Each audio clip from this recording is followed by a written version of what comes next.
I think we're live. Okay, guys, happy Friday. Let me know that you can hear me okay, but I decided to bring it outside today because it's just so beautiful out here and we only have 4 days left. So this is my final coffee chat that I could do outside from the pool. I know I'm going to get a little bit hot out here. So it's I'm not sure exactly. Let's see. It is 89 degrees out here right now. So it is hot, but not as hot as it could be. And the lighting keeps kind of changing. You could see the sun keeps kind of streaking down on us a little bit, but I think it'll be cool. I'm hoping, the main thing is hoping that the Wi-Fi holds up even though I'm outside, and a guy across the street a little bit, I say street, but it's like a canal, turned on some kind of generator. So hopefully you guys can't hear that too much. I have my water with lemon here. This has been my indulgence while we've been here. For some reason, they have these just nice stack of wine glasses in the an entire thing of wine glasses and margarita glasses, and they have this nice crushed ice. And so I was like, I'm just going to make myself cold ice lemon water every day in a wine glass. And I don't know why that kind of thing makes me happy, but it does for some reason, some crazy reason.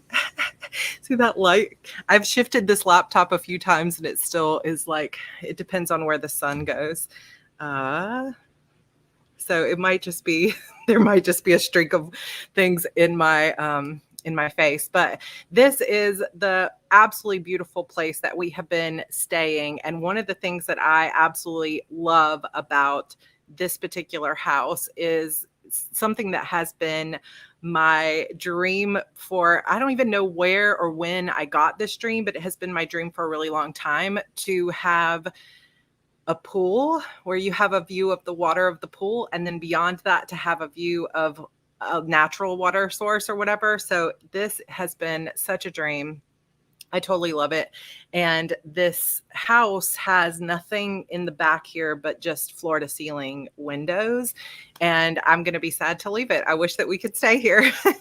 The house itself is not big enough because there's no office or anything like that, but it is truly, truly a very beautiful place. And I know a lot of people have been asking, where exactly are we?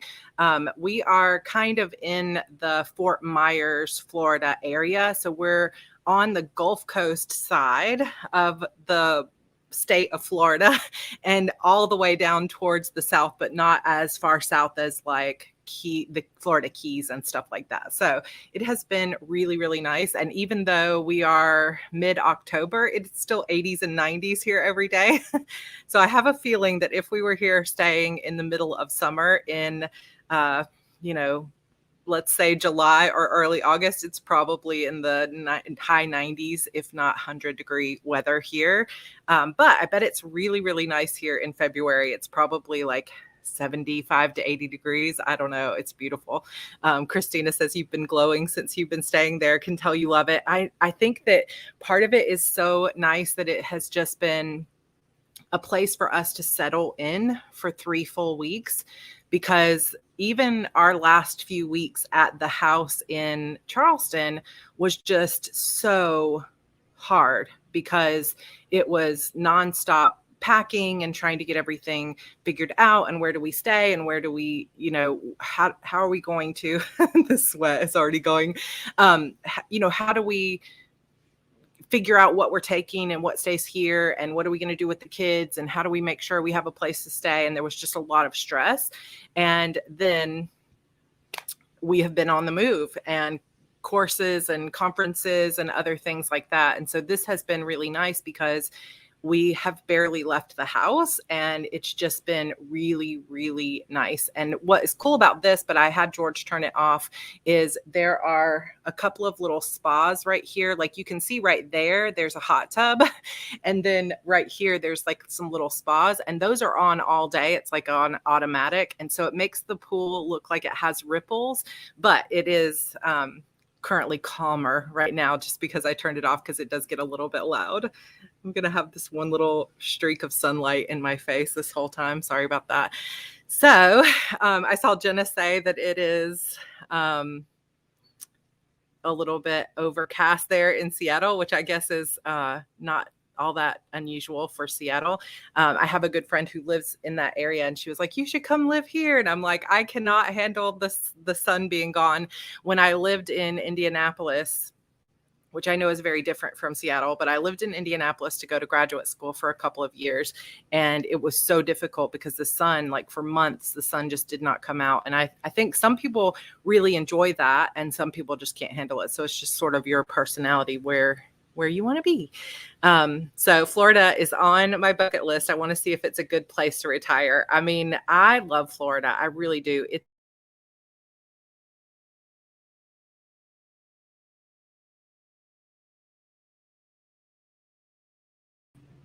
Nope. I lost myself. Sorry about that. I was trying to hit somebody's comment and I hit back. So let me know if I'm back and you guys can actually see me, because that was I've had the worst time today. I accidentally closed my my entire tab earlier today. This is where it's having problems trying to do stuff without a mouse, because I'm just on my MacBook and still kind of learning a Mac laptop. So thank you, Indalia. I appreciate it, because I was like, am I here? This morning I was doing live stream for the writers retreat in the writing sprints group, and I just totally closed the tab entirely. But luckily StreamYard does hold on to the stream for a little bit before just totally canceling it. So that's good. But I grew up in Georgia. And so whenever we were going on vacation, we almost always went to either Florida to go to the beaches, or we would go all the way to Indiana. And the Indiana trips were to go see both my parents' families lived in Indiana. My mom and dad both grew up there.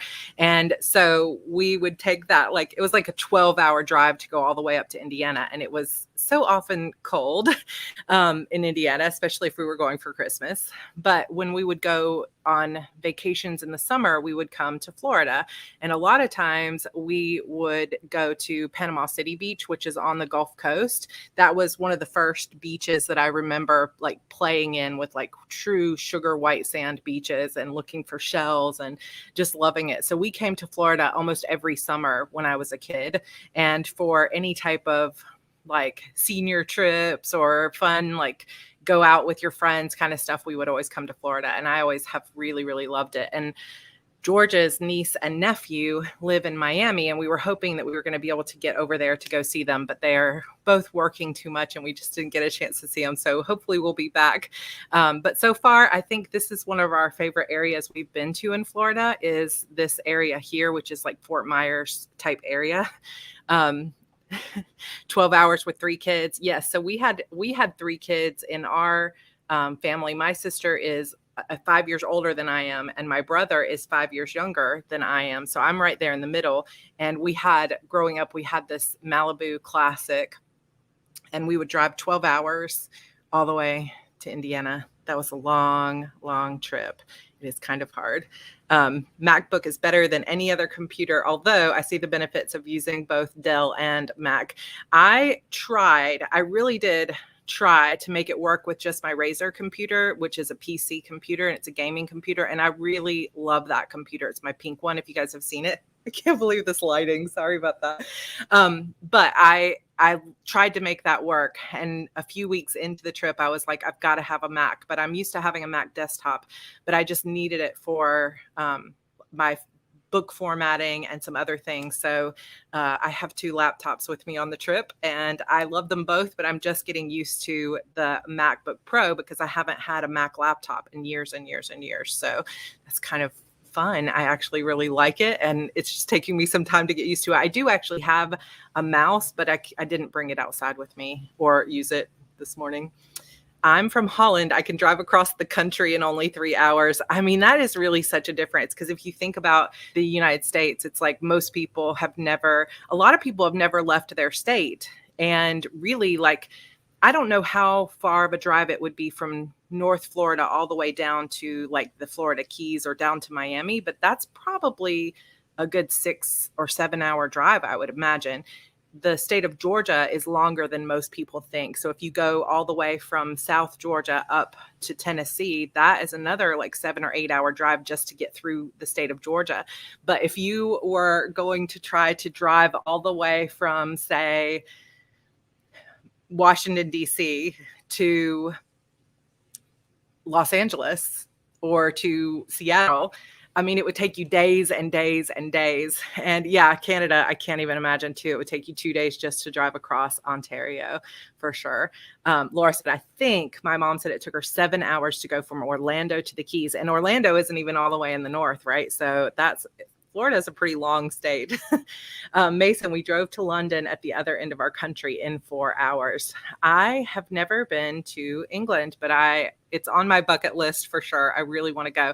I was supposed to go in Europe, but many of you know that trip got cut short, so I didn't get a chance to go. But I did get to go to Holland, and I loved it there. I went to Holland a couple of times, so it's beautiful, beautiful. Orlando is in the middle. Yeah, okay. Tennessee is long like that, from Memphis to the west side of Knoxville on the east side for 6 hours. Now, I lived in Nashville. I went to college, undergraduate at Vanderbilt in Nashville, but I also lived in Nashville a little bit after that, but we didn't go too much. We went to Memphis and we went to Knoxville like a couple of times, but for the most part, I just lived there in Nashville. I love Maine and I can't seem to move from here. I literally live by the ocean. I have never been to Maine, but I have heard that that is like some of the most beautiful country, like absolutely gorgeous. And I feel like I have a friend who has an Airbnb there that she goes or herself and stays in a few times a year. Texas east to west is 8 hours on I-10. I loved Amsterdam too. I loved it, loved it. I went to Utrecht and I don't know. I can't even remember now. It's been a long time. Tip to tip is 12 hours. Yeah, Texas is massive state. We are, so right now we are in Florida and we're going to stay in Florida. So we will be in Florida through parts of November. So if you guys watch my NaNoWriMo diaries, you will get a chance to see us kind of traveling a little bit because I'm going to have daily vlogs on my Sarra or on my Heart Breathings channel. And we will go from here to Disney next week. And my cousin Kimberly is leaving today. She is driving all the way from Indiana with her 3 kids, one of which is only 3 years old. And they're leaving at 2 a.m. this morning so that they can drive while the kids are asleep. And they are heading from Indiana to they're in Crawfordsville, Indiana, and heading down to Orlando. I don't know how long that trip is, but she was like, it's going to be the longest night of my life. But I will not get to see her until Tuesday, but we will be there with her and her family.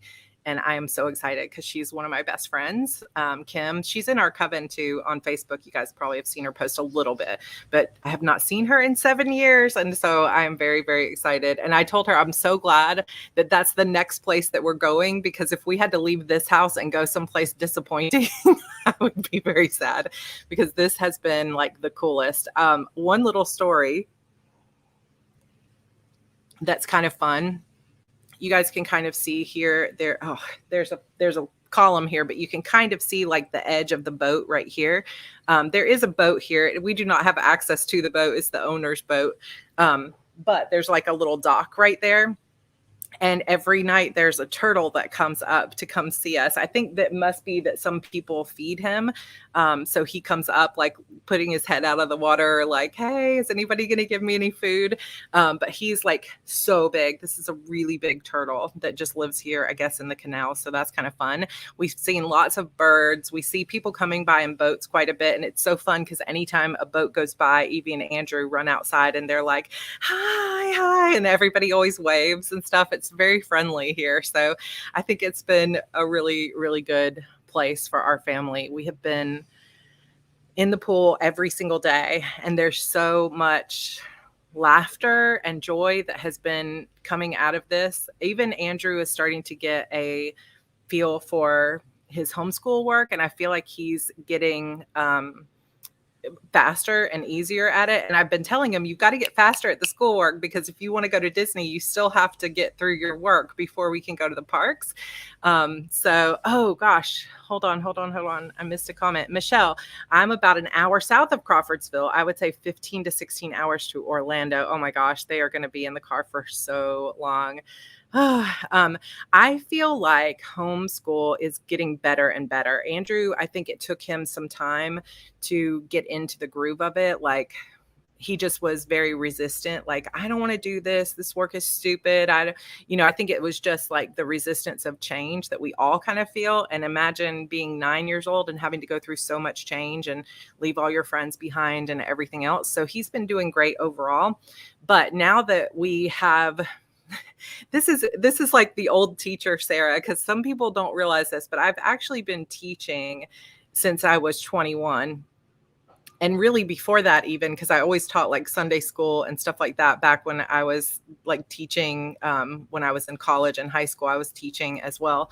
But the old teacher side of me started to come out, because I was like, okay, the more he resists, the more I'm going to try rewards, because I feel like some kids really respond well to discipline, whereas other kids respond really well to like rewards and encouragement. And I am always going to be somebody that wants to go on the encouragement side of things rather than discipline.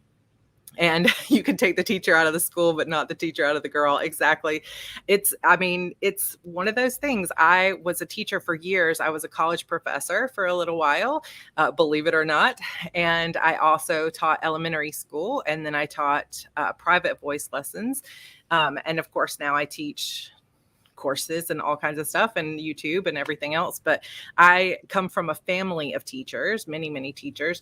And I decided to institute, I guess, a reward system for him, where I was like, okay, we're going to make a checklist of everything you have to do for the day. So when you get up, here's your checklist. And I let him pick out a sticker book, because we love stickers in my household. And I said, okay, every time you finish and you check something off, you get to pick a sticker and you can put it on the chart to say that you finished it. And whenever you finish, if you finish early, then you can have some screen time to play Minecraft, as long as you're building stuff. And so he gets that positive reinforcement, Hannah, that positive reinforcement of like, if you finish and you do a good job, then you can have extra time to build stuff on Minecraft, or on Roblox, he plays this game called Block 8, where he can build obbies and stuff like that. And so he gets that time. And he also gets, I bought a bunch of those little Hershey Hershey miniature chocolate bars. And immediately took all of the special darks out for George, because he loves dark chocolate. And I bought him a little cup from Target that he can put all of his pencils in, his markers, like his Crayola Super Tips, and then all of his chocolates. And so throughout the day, he gets to look at those chocolates. And when he finishes, he gets an hour of Roblox, or Minecraft, if he finishes on time or early, and then he gets a chocolate. And at the end of the week, if he's finished all of his assignments for the week, then he gets to pick an outing for the family, which mostly has been things like, let's go to the beach, or let's go for a walk out here. One week it was the aquarium.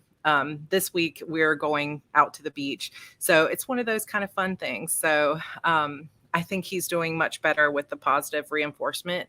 And so it's been really fun. So I love how I was like, I don't know what I'm going to talk about today. And then for 20 minutes, we've just been chatting. I love it. I love you guys. I'm very grateful for this community. If I haven't said that this week, I'm saying it again, because it's just, it brings me joy. All right. So since I did not get to a lot of the questions last week, I want to make sure that we get to the questions this week. And if this light is bothering anybody, let me know, and I can try to adjust, because I can kind of turn it down, but I feel like no matter what I do, it's going to, I don't know. The sun is behind me one way or another. So if it's bothering anybody, let me know and I'll try to turn. But if not, I will stop worrying about it. So in the Coven, we had 2 questions. Then we had a few questions in the Discord too. So Jude said, can you talk about the ages of characters for YA? What happens as the characters age throughout a series? Which is a really good question, because of course my character's age. And what exactly is new adult, or whatever they are calling that next section of readers? It's your happy laser. I love that. I love that. It's just joy. Joy is just shining down on us right now. I read a post that said seasoned romance means characters are over 30. Yikes. Some of my romance characters are much older than that. So that is actually a really good question, Jude. I'm not sure if you're here or you're just watching us on replay. But okay, typically YA is going to be anything from about 13 to 18 or 19, typically. It's very rare to see something that's like starting out as what would be called young adult and have them be older than 19. But for years and years and years and years, there hasn't really been much of a market in traditional publishing for people from the ages of like 19 to 22, 23, 24, because it's that time of people's lives where they're like trying to figure out what job they're going to do, or they're figuring out where they're going to college, or, you know, whatever. So typically when you would see an adult character, they're going to be 22, 23, or a little bit older than that, right?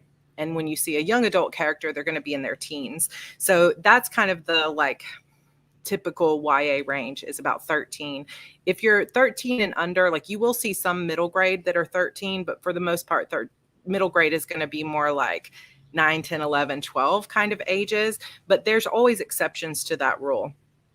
Now, when you start a series and it's like my Demon series and it ages up, like my characters are no longer, even Harper, who started out in her mid-teens, is no longer really a teenager. And it's not something I talk about too much in the series, just because, you know, there isn't a lot of things that are drawn to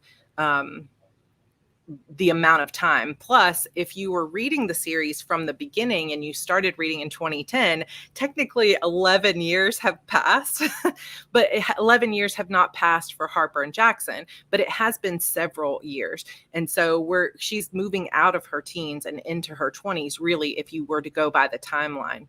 But I don't want to draw too much attention to that because it is a young adult series, right? So really, I still consider it, even though my characters have aged up, I still consider it a young adult series because it still has that same sort of coming of age feel to it. But I have wondered if, when I go to write my next big series outside of,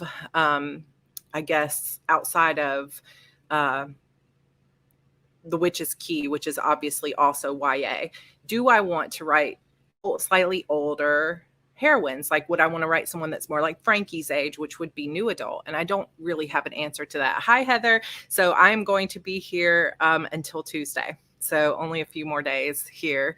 And we are leaving first thing Tuesday morning. But new adult is a very strange category. I would say new adult is mostly an indie writer category. You don't see many traditionally published, like bookstores and that sort of thing in general, calling anything new adult.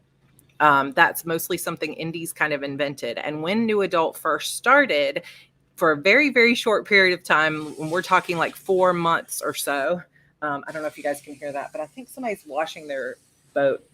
Oh no, he's power washing his roof. So sorry about that if you guys could hear it. But when we first started new adult, like there was like a 4-month period of time where new adult was almost exclusively female only, or female and very few male POVs. And it was things like The Trouble with Goodbye. If you guys read that, I had a book bub on that, and I hit the top 20 in Amazon free books this week. But that was very like, I'm trying to think of exactly how to say it. It was like more like emotional coming of age, very almost women's fiction style fiction. And it was a lot of women who were in college going through something that was personal. But it very quickly escalated into very, very sexy books like 50 Shades of Grey. And so sometimes when people talk about new adult, they're specifically talking about very sexy books. Some people, when they talk about new adult, are talking specifically about books that are featuring like older teens, like 19 through about 22. But it is, I would say, a changing category. There's no set like rules because it's mostly indie. So it's a difficult category. And a lot of people, because new adult started to become synonymous with really sexy, almost erotic books, a lot of people, even though they were writing characters that were 20 and 21, stopped calling their stuff new adult, because new adult became a really red flag for like, okay, this is going to be super spicy, super sexy. So it just kind of can mean those sort of things. Now, seasoned romance, characters over 30, I would say, yes, I think Mazel said it's more like 35 and up, because most of the time I would say when you're reading contemporary and small town romance, you're talking about characters that are between maybe like 25 and 35. And a lot of times it's going to be that like 28, 29, 30, 31, 32 kind of 4 years of your life where you're allowed to find love, I guess, in the romance genre. But obviously, traditional publishing kind of has kept things into one box, whereas indie publishing now you can kind of do whatever you want. And in fact, the newest kind of genre that you're seeing so much more of is like women's fiction. Now, what are they calling it?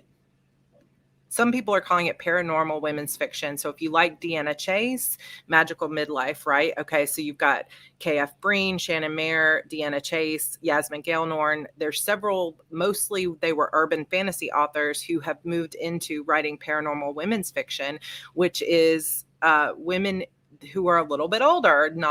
They're not 30, they're maybe 35 to 50 years old, right? And so these are a little bit older. And sometimes in cozy mysteries, you'll see older heroines as well. But I think there's so many more people are like, hey, where's the 40-year-old women?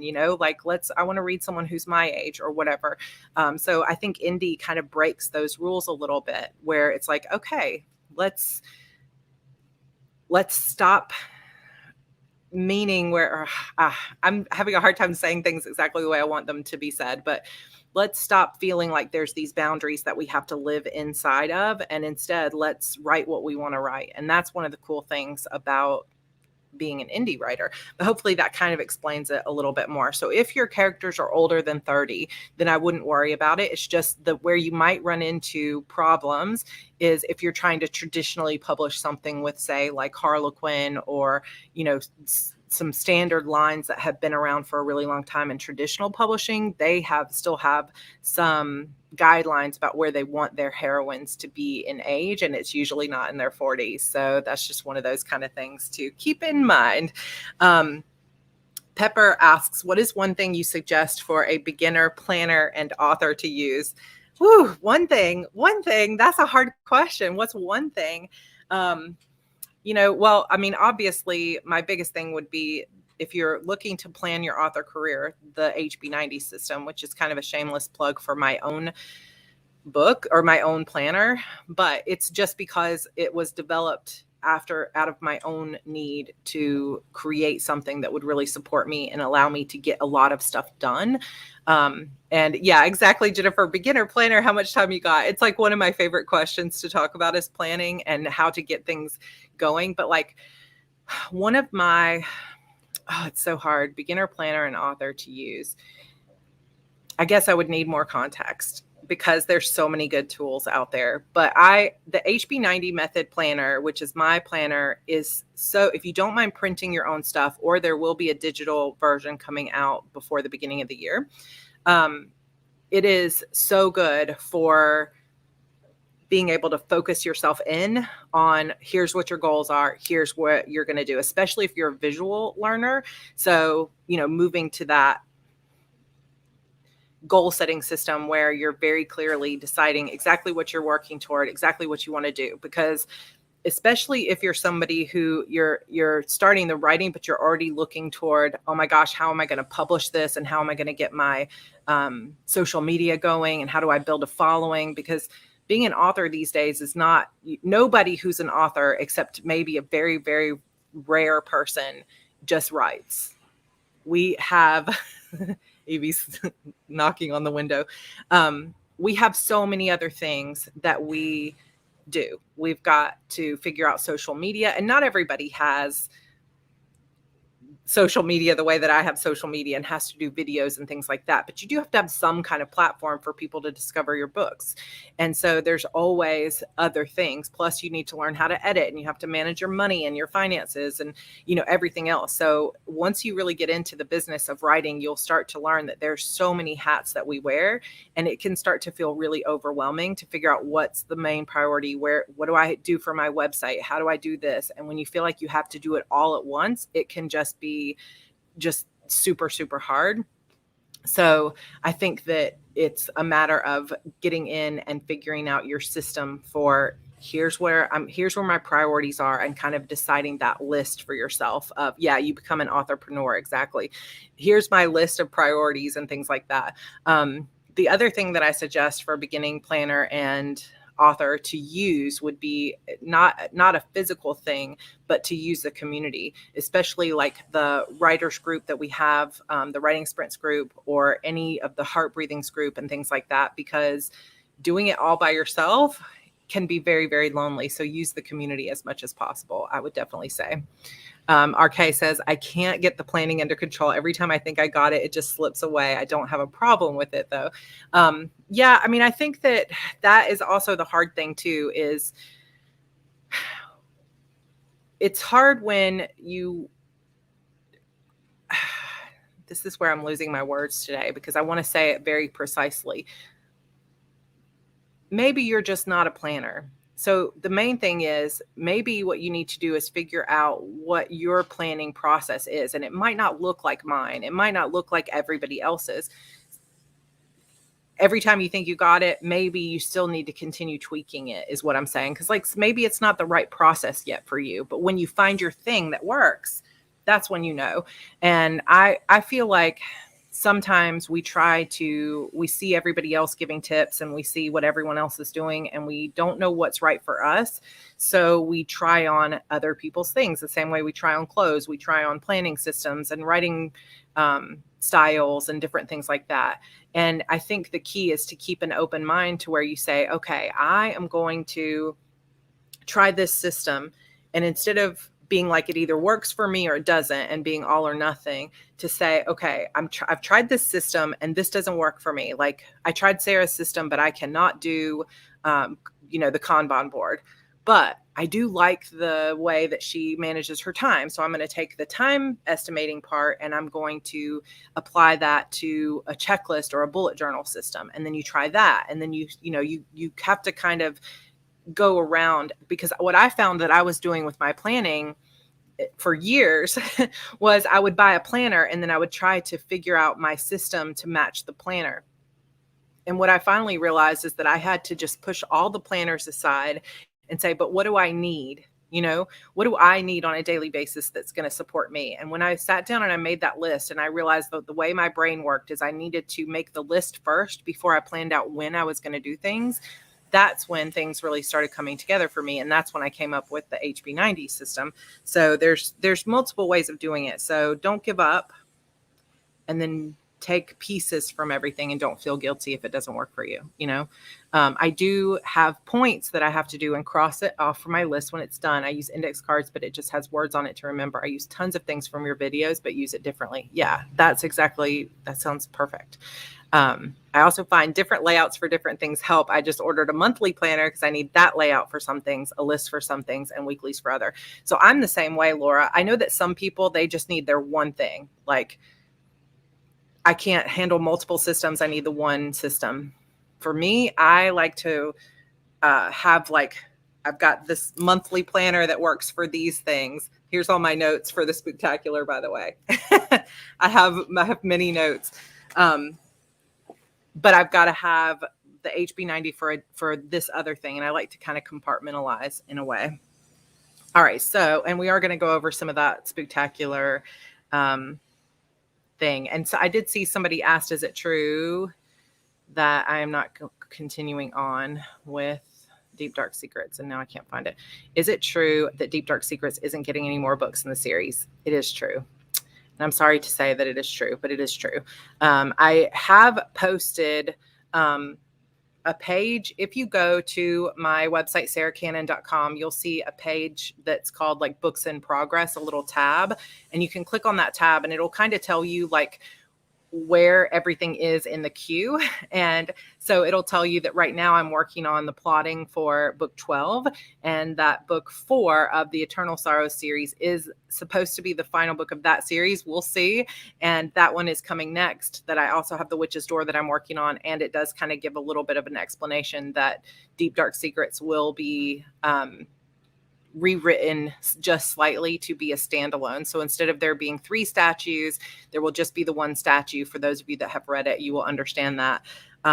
And I will be rewriting it to be a standalone. I have multiple reasons for doing that, but one just being that for the past something like 4 or 5 years, I have been trying to finish out all the series that I started when I was going through some major depression. I was really, really in a bad way. And I kept looking for what was going to bring me joy. And so I'd be like, I'm going to start this other series. Okay, I'm going to start this series.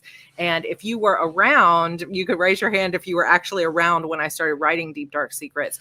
I had such a hard time writing anything. And I was in pretty deep depression at the time. And I tried to kind of hide it I didn't have YouTube channels and things like that. So it's easier to hide your hard times back then. But at that point in my life, I had a hard time getting out of bed a lot of days, just going through some really tough times. And I definitely needed to find my spark again. And I had been sitting down trying to write demons books or other things that I was supposed to be writing, and I just couldn't force it out of me. So Deep Dark Secrets came from a need to write something a little bit darker that kind of also had a character that was going through some hard things, but I should have written that as a standalone right from the beginning. And because I'm such a series writer, I felt like it had to be a series, even though I wanted it to be a standalone. And so it's just one of the decisions. It's like, I'm so ready to be like moving out of the series that I've been writing for so many years and doing something new that I can really focus on and rebuild. And because if you look at my sales numbers and my fan base has continued to grow in terms of my loyal fan base. But if you look at my sales numbers and even my income, things have been going steadily down since like 2016. And part of that is because I have been sort of ping-ponging and popcorning around different series. And I haven't had this one thing that I have been working on, consistently, like I did the Demon series. The Witch's Key is not in the same world as the Shadow Demon Saga. The Shadow Demon Saga is Shadow Demons and Sacrifice Me and a couple of other side stories, but the Witch's Key is different. And I'm anxious to get through my series. Christabelle's like, I was here. I'm anxious to get through my series that I have currently going so that I can have this one focus, because I feel like if I can get back to the joy of writing one single focused world, that not only will my sales increase, and I feel like my fans will be overall happier with me because it won't be like 2 years between books. I'm just not going to ever be like a super fast writer. That I think it will also be things where I can, situation where I can actually make my writing better just because I'm staying inside one world the whole time. So that's part of the reason behind it. Although I know there will be some disappointment for people that really loved that series. So I apologize, but yes, that is true. So Safe on Discord said, and I didn't get a chance to answer this last week, I get really stressed out when I don't get all my habits done. Sorry, there's a plane going by. It's hard for me to stick to a routine or schedule, and part of that is my demanding job. I am great with tasks and projects because I can do them whenever. I want to abandon habit tracking altogether because I think I'm more productive when I don't track them, mainly because I'm not stressed and feeling obliged. What's a good way to keep on track with things you need to do regularly, like being creative, without tracking habits? Oh my goodness. This is kind of tough because habit tracking, here's what I would say. I cannot hardly ever stick with actually tracking habits either. And you're right too, that I think for some of us, the falling behind, like I make these beautiful habit trackers and get the little pixel things and I print things out and all those things. And I definitely feel like I should be able to habit track. Like I want to journal every day. Let me go and mark it off. But then I forget to go mark it off, even if I've done it. And then I feel guilty, like, oh, I'm not keeping up with that habit tracker. So if you're feeling the desire to get rid of habit tracking, just do it. Just no more habit tracking. But what you might want to do, like I do in HB90, is you can have some other way of sort of habit tracking that isn't like checking things off. So one would be just starting to cultivate it as a routine. So like your creative things, saying, I'm not going to track the habit of it, but I am going to create my creative time or my creative writing to my morning routine. And then it just becomes part of your ritual or part of your morning routine, right? Yes, Laura, we're on the same wavelength. Sometimes I try to think of it as a routine instead of marking it in a tracker. And this is something that helps me too. Is like, I don't have to habit track whether or not I am drawing my tarot cards every night, because it just becomes part of my routine. And so it's in there. It's on the daily planner. I've written it in what that card was. So instead of trying to think about, I'm going to color this in or I'm going to track this in this way, it could be something more like, at the end of every night, you go in and you say, here's what I got done. And then it's less of a tracking and more of a journaling way of doing it. Hey, Nikki, another thing to do is just don't worry about tracking it, and don't worry about being like, I have to do this every day. And instead just make a conscious effort to, I'm going to add more creativity into my life, and becoming mindful about whether or not you feel like you're doing that, without the like, absolutely have to do it every single day. Because I think sometimes when we try to fit into this idea of who we think we're supposed to be or how we're supposed to act, that can sometimes add more pressure than productivity. And the better we feel, the better and more productive we are. My solution to it, my biggest solution that was helpful to me, was having the sticky notes. And if I could move that sticky note down and say, hey, I got my writing done, then I know I'm doing my creative work without having to say, do creative work, if that makes sense. But I think that a big part of productivity is learning and starting to understand how you work as an individual, and then really leaning into that instead of feeling guilty about any of it. Diane says, same. I sometimes forget to check it off, and it stresses me when I forget it during the day. I don't need to bring stress to me. Exactly. Routines are better, but some people have trouble sticking to routines too. So if you find that even like when you get off routine, you feel really guilty, then try to think, what's going to make me feel good that will encourage me to do this when I'm wanting to do it, do it after instead of before, like a points thingy. I get points for drinking tea, for drawing a tarot, for doing affirmations. Yeah. I don't want to force myself. Forcing causes chaos. I prefer sticky notes. I prefer the sticky notes too, but I do know that some people, when they have all those sticky notes up there, if they're not moving them down, it causes guilt for them too. So it's just a matter of like leaning into what makes you feel good, but still motivates you to get it done. And for everybody, that could be something a little bit different, could be a little different. But I would say don't feel guilty about getting rid of habit tracking. If it doesn't work for you, just don't do it anymore. Find new solutions. All right. Writer on Wheels says, since we're talking about Book of Shadows this week, this was posted last week, any tips on a digital Book of Shadows? I don't have any great tips, but I did see some people talking about it here in the chat. So if anybody has any links to like YouTube videos or tips or any suggestions on digital Book of Shadows, let us know, because I would like to know too. I do have a Notion journal for my tarot, and I saw that somebody asked, do I ever plan on sharing my Notion tarot journal? So that might be kind of something fun to share with you guys during the Spooktacular. If you guys would like to see that, maybe we'll do one of our Friday coffee chats. I can walk you through and share my screen with how my tarot journal looks inside Notion, because I feel like Notion or some other kind of, even Google Docs, you could probably do it. Scrivener would be kind of an interesting place. I know some of you have Scrivener, which is a writing software. That might be an interesting place to try to put together a digital Book of Shadows as well. So that's kind of interesting. I think what's cool about digital Book of Shadows, of course, is that you wouldn't have to worry about whether you're carrying it with you when you go from place to place. You would just always have it with you on your phone, which would be one of the downsides to Scrivener. That's why it would be nice to use something like Notion or something that was web-based, because it would be kind of cool to be able to grab it whenever you could. So maybe I will work on something to show you guys in Notion, because Notion is super fun, but I haven't used it. I love setting it up and then and then I don't use it. It's just part of the fun of planning, I guess. Okay, so Kat says, piggybacking off Writer on Wheels, will you be trying to make a digital book of shadows in Notion? I'm going to try. Oh, this is where I saw the tarot journal question. So I just answered that, but yeah, I think I will actually. Katrina, if you decide to do one, let us know because we'd love to see it. And then another piggyback, will we ever see how your tarot journal in Notion was set up? Even if you're not using it, I'd love some ideas. Yes, so I will share that because I've seen already a lot of people saying I would love to see that. So maybe we'll make that part of next week's coffee chat on Friday. I will walk you guys through it, or I might do it if it seems like I'm not going to be able to show you well on a live stream.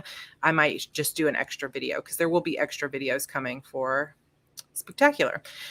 All right, switching gears just a little bit. Kim B says, hey y'all, wondering if Sarah could address a question for me. Did she go to writers groups after she published? I attended a meeting that is sort of haunting me. I will try it one more time, but if I don't find a good fit, I'm not going back. I don't want to throw the baby out with the bathwater, but how much time can you give to groups when you're trying to write and publish? So I started my first critique group was with a group of people that I met through NaNoWriMo. And of course, this year, again, I think there's not going to be any in-person technical, like in-person meetups or whatever, write-ins. But that was where I started meeting my first people, was through NaNoWriMo. And from that, met somebody who was like, let's put together a group. And we met, I think she posted it on Craigslist too. And we ended up with a small group of people that was really great, except there was one person in that group who did not fit in well. They were very snarky. They were very taking advantage. Like, for example, I don't know. I'll just tell a brief example. Like after first of all, we were all supposed to be submitting one chapter, and she submitted like 20,000 words that she expected us all to read for the next week, which is a lot of words for critique. And then she was upset that everybody didn't get through it. Then she was like, oh, by the way, I need a ride home tonight. And I was like, okay, no problem. And then she was like, but I need to stop by Target. And she shopped for an hour and then asked me for money. So, those kind of things. We were like, I don't know that this person is going to work out. So I think that sometimes when you are getting to know your groups and things like that, and you're trying to figure out where you fit in, because some writers groups are just going to be 3 or 4 people. Some groups are going to be like a big group of 10 or 11 people. You do need to find a good fit of group that aligns with your values and your way of doing things. So my second group that I went to was a group that I met at RWA, and one person in that group was just fantastic. Like, such good advice. Everything was very encouraging, which is kind of my love language. Like, I need kind words, right? And the other person, although she was very talented, she always phrased things so mean and condescending. And because of my relationship with other people in my life who had been condescending, I really had a hard time with that. Like, she would leave notes on my, this is back when we would print things out, back in the day, and we would write things on actual paper for critiques. And she would write things like, this is the dumbest thing I've ever seen. Stuff like that. Like, where did you learn to write? This is the dumbest scene I've ever read. Stuff like that. And I felt like that was not constructive, right? I had a hard time. And I stayed with that group for like a year and a half and put up with those kind of comments, even though I would often leave crying. I'm a sensitive soul, you guys. I can't help it. I'm trying to be stronger, but I do have my sensitivities. And I just thought, you know what? I think when it comes to writers groups, sometimes we have to be willing to handle the criticism, right? Sometimes you do need to hear the hard things. Like, you can't go to a writer's group expecting them to just say, wow, your writing is the best thing I've ever seen, right? You can't necessarily expect that to be the main way. But so you have to be willing to give a little bit too, right? You have to be willing to say, okay, I am willing to actually be critiqued, and I'm willing to listen to what comes out of people's mouths. But at the same time, you do need to also protect your energy from people that are just mean, or people who will take advantage of you, or people that don't like your style of writing. So like, you don't want to join a writer's group when you're writing romance and everybody's like, romance is stupid, nobody reads that, that's only for hacks, whatever. You would be like, well, this isn't my group, right? And I personally, like Kim, you're asking like you had a haunting experience. I would say if you had a haunting experience where someone was rude to you or mean to you, or you left really feeling like, I can't handle this and it's really hurt me in some way, then I wouldn't go back. Now, sadly, this sounds so bad, but sadly what we did with that one person is we gave them a few weeks, and after they just continued being that way, we just kind of started meeting without her, which is kind of a mean thing to do. And I felt guilty for it for a while, but it's like, some people are just not going to be a great fit. And so writing groups are kind of hard. And sometimes it's going to be, one of those back and forths where you're like, maybe you really like most of the group, but there's this one person who's just really not your thing. And criticism is not bad.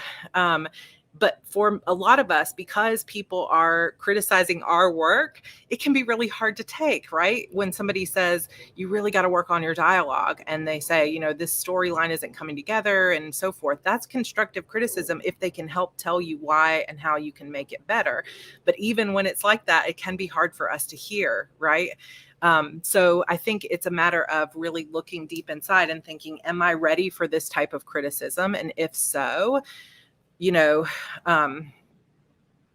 I'm going to kind of toughen up my skin and I'm going to listen. But there's nothing wrong also with, if you have a small group, telling them, I am really, really sensitive. So when you tell me critique, I really need for you to say it in as much of a positive way and be very gentle. So like one thing a week, don't tell me all 12 things that are wrong.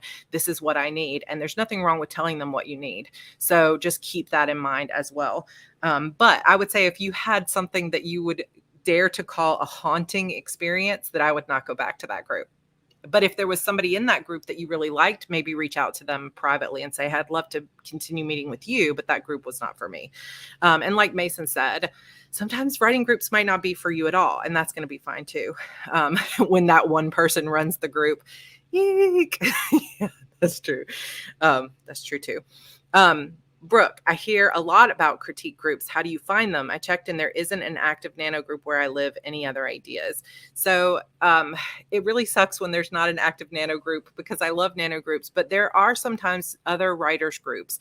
And so there are like meetups and other online things. You can just do something as simple as Googling your town and then writers groups.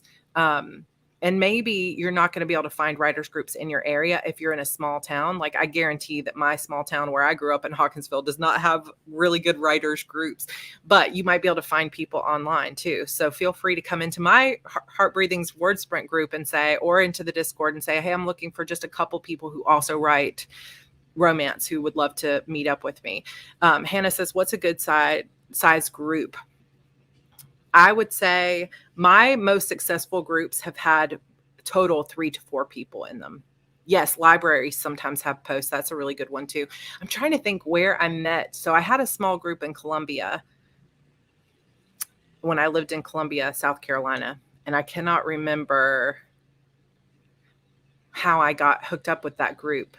I think it was just somebody told me, oh, you know what? There's these other writers, and I just showed up. But I just was desperate for some writers. I just was like, hey, I heard you guys have this writing group on Tuesday nights. And they were like, come on in. Anybody's welcome, that kind of thing. But yeah, check your local library. Feel free. Like if you're like Diane and you're in the boonies and you don't worry about it has to be in person, go ahead and join some writer groups. Everybody's getting used to Zoom calls and things like that now. So there's so many more opportunities. So yeah, if you critique groups specifically though, like writers groups is one thing, but if you have like an idea about you want a specific critique group, I would definitely want to go toward looking for people that are in a similar type of writing phase as you, because you don't necessarily, if you haven't published yet, you don't necessarily want to be working with someone who's got like 50 books published in a totally different genre. So there's a specific kind of alchemy that goes into a good writers group, and I could probably do a whole video on that.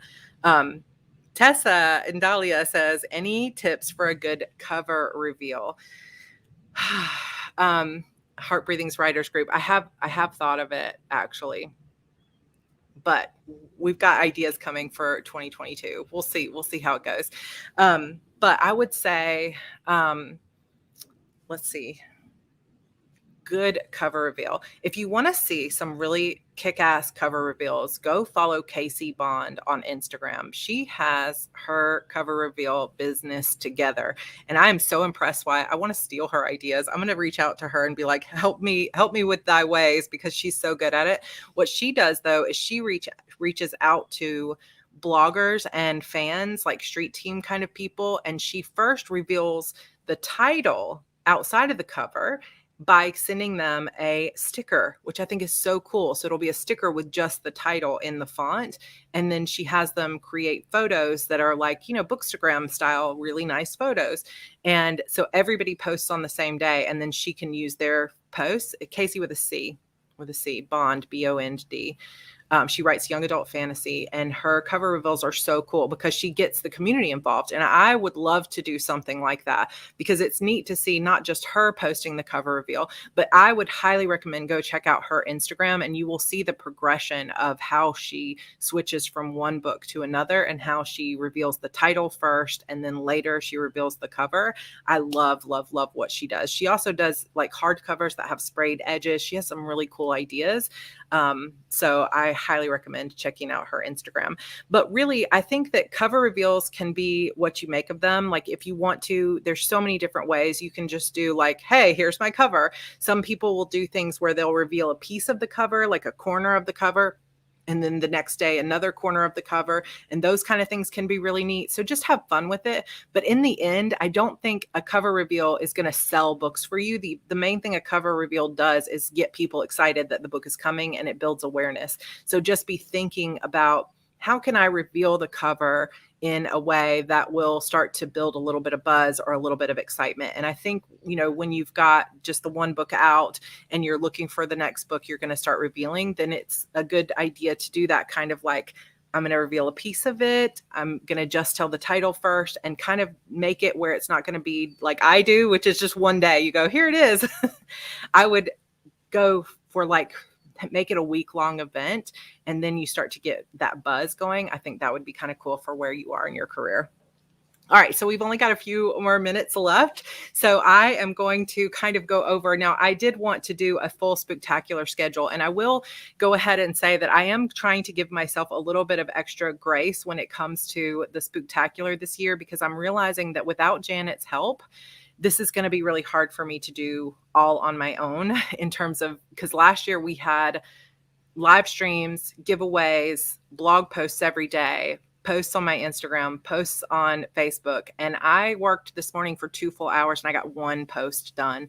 And I started to feel like I was going to have an anxiety attack, because I was like, oh, I have so many things. It's just the constant thing of like, there's so many things I want to do that would be fun, but I do have to realize like I am just one person and we are in the middle of life transitions. So I will just say, I'm going to do the best I can to have really awesome posts every day. But if it's just like, if you're like, these blog posts are not as exciting, just, go with it. But I will say, if you want to get the most out of the Spooktacular, follow my website at sarahcannon.com, or come join the Coven on Facebook or Discord, because those are going to be the main places where I post. Whereas here on, and you will see, some of the same, it'll be the same exact posts. We'll go into Discord, into the Coven, and into, I was hoping to do different posts and like different memes in each place. And then I'm like, not going to happen. It's all going to be the same post, just everywhere. But I wanted to go ahead and kind of let you guys know a little bit about what days are going to be like things that you might want to show up at a certain time. So most things will just go live on my website or on the Coven. And there will be some kind of like fun games and memes and stuff that will be kind of exclusively in the Facebook group, since that's kind of the biggest group. But the grand prize announcement, like what is the grand prize and that sort of thing, will all be coming up on the first day. And Christabelle put together a while back something with with Janet when she was still there that was supposed to go for the Vengeful Darkness release, but we're going to use it for the Spooktacular, which is going to be a scavenger hunt for those of you that do have all of the books. So that's going to be really fun. And every single day you'll get a new clue. And for those of you that are able to answer it, you're going to get a special prize at the end of the 13 days. So that's one little thing. On Wednesday like Monday, obviously, we will have our not live stream, but premiere of episode 19. And then I will be posting the official schedule for anybody that needs it. Then on Wednesday, we have episode 20. And there will be giveaways every single day. And then on Thursday, there will be a extra post, but no video. And then on Friday next week, we will do a live stream, just normal time. And there will be a giveaway that everybody gets. So that'll be kind of fun. There's going to be some days where it'll be a giveaway for everybody. Anybody who wants it can have it, like digital gifts. And then there will be some days where there will be like gift cards, paperbacks. There's some cool stuff coming. So I'm excited for the giveaways. We also are going to have a bonus live. So this is one of the things I just wanted to let you guys know about. And I will be posting this for those of you that want to make plans for when you're going to be there. On Saturday next week, the 23rd, we will have a bonus live stream that Saturday.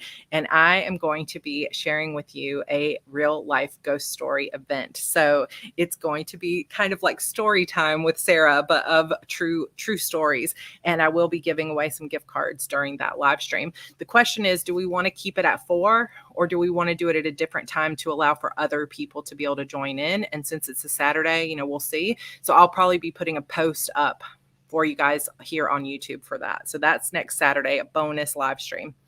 Then we've got some next Sunday, you guys will get to see my witchy bullet journal setup. And then on Monday, we have Demons Forever episode 21, which will also be a premiere. And then Tuesday will be an extra video. I'm going to do my cozy witchy evening routine. So that won't be a live stream, but it'll also be another video coming out. And then on Wednesday, the 27th, and I know you won't remember this, so don't worry about it. I'm going to post it later. We will have the Demons Forever finale, and that will be a live stream, not a premiere. And I'm going to be doing some special giveaways, including there's going to be 2 things that everybody who attends will get for free. So that's going to, everybody who wants it, you don't have to be there live. And then I haven't decided what we're doing on the 28th. I'm working on that one. But on the 29th will be my 11th anniversary for Beautiful Demons. So there's going to be some charity things that I'm going to be announcing for us to all support if you would like. And then I'm hoping, because that'll be the 29th and I will be at Disney's Animal Kingdom, I'm hoping that I will be able to go live from Disney, but I will keep you guys updated on that. And then that day we are going to give away. So while I'm at Disney next week, I'm going to be picking up some things. So watch my stories because I'm going to be having some people vote on what you want. So I know that there is a Jack Skellington popcorn holder, like a popcorn bucket. And then there's just Halloween stuff all over the park. Some of it is for Halloween and some of it's for their 50th anniversary of Disney World. And I'm going to be putting together $100 prize pack of things that I buy while I'm there at Disney. And I will be giving it away on the 29th. So watch out for my Instagram stories because that's where I'm going to post should we get this. But the one thing I do want you guys to know about is on the 12th day, on the 12th day of Halloween, on the 30th, Saturday the 30th, we are going to do a watch party. And that is for anybody who has a Netflix account can come and watch us. If you don't have Netflix, I will be giving away a Netflix subscription, a 3-month Netflix subscription. So somebody will get to win one. But if you aren't on Netflix, then maybe you can come join us in the Discord for the chat, but I won't be able to stream it. But that is going to be super, super fun. And I think we're going to watch that new Stephanie Perkins movie. There's Someone Inside Your House. I'm not sure, but we're going to vote on that too. Another thing I thought of is we could watch if we wanted to binge watch together, we could watch an entire season of American Horror Story. I don't know. We're going to have some fun with that. And then on Sunday, the 13th, the 13th day, which is Halloween day, I'm going to be reading for you guys a special story that I've written just for the Spooktacular. So that is going to be a haunted cemetery ghost tour. So there's lots and lots of stuff coming. And a lot of it is going to be, I have really tried to make sure that a lot of it is stuff that you guys can get no matter, it's not going to be just one person wins. It's going to be everybody gets it. Some of it will be ebooks. Some of it will be digital things like wallpapers and all that stuff, but it's going to be super fun. And there's going to be a lot of fun things. I also want to, and this is something that I see, American Horror Story Coven would be so much fun to watch and actually get to chat about while we watch it. So I feel like that might be a good one to do. But I also have a game that I was thinking we can't do the whole game, but we're going to, in the Discord server, we're going to have a watch party of me playing the game until dawn. And I'm not exactly sure what day we're going to do it, but I will keep you guys updated because it might happen over multiple days. It is a very scary game, but it's kind of like watching a movie that you get to choose your own adventure on. And I am not really, really great at playing with the PlayStation stuff, but I can play it with my PlayStation controller on my laptop, and I'm going to stream it to the Discord server.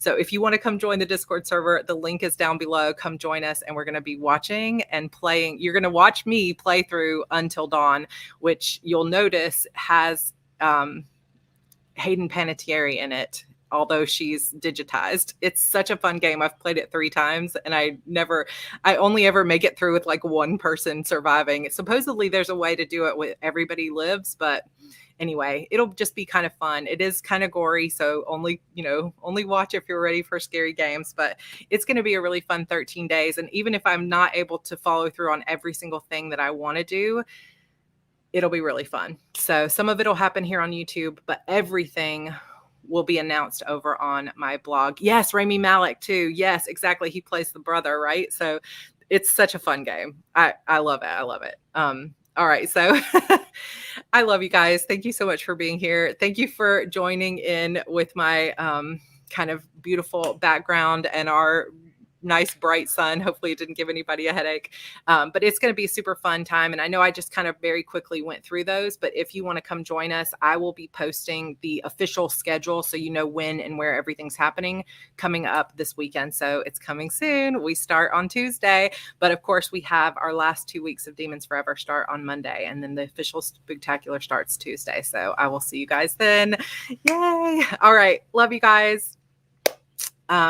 Next week, I'll be going live from somewhere close to Disney. So moving yet again. All right, you guys have an awesome weekend. And if you're a writer and you're not in my writing sprints group, I think I left a link to it down below. If not, somebody else can get you a link. Just let us know that you need it, because we have an awesome writing retreat going on this weekend at the Winchester House, virtually, of course.